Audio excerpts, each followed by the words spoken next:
a brief point of where we can like continue and pick up on from where we left off. In a weird sense, is just the only thing I remember from what I just said is just like handling certain situations, and it goes back to that cliche saying of what we all know to be true, because we're all here.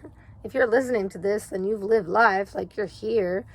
So, I mean, it's really not about what's happened to you, it's how you react to it. And it's not about the circumstances you're stuck in, it's how you handle those circumstances. It's not about those situations you find yourself all like binded between. It's how you unravel yourself to grow and flourish.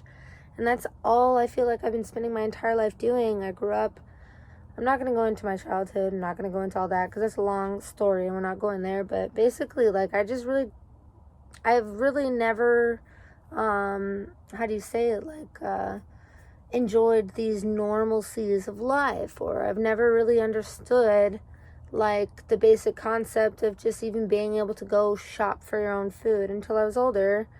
And I mean, it's just weird. So I mean, now that I've even lost the ability to be able to take myself to go do things and have my independence of having my own vehicle, it's just interesting. And I just hate the fact that just because I'm in this position, like a lot of relationships and stuff could potentially be built upon the fact of like neediness, or like, not in my opinion, I wouldn't do that, but people could look at me as, in a weird way, as prey.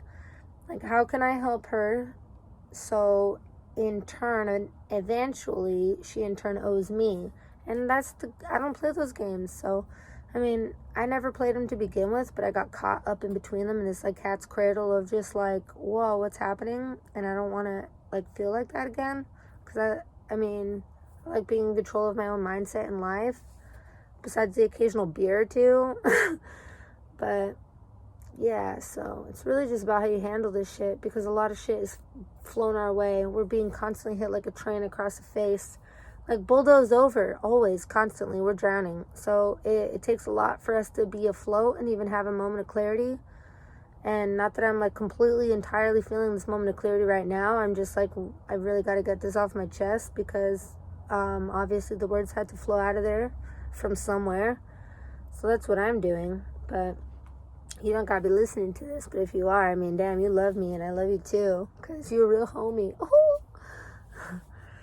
But yeah, okay. Mwah.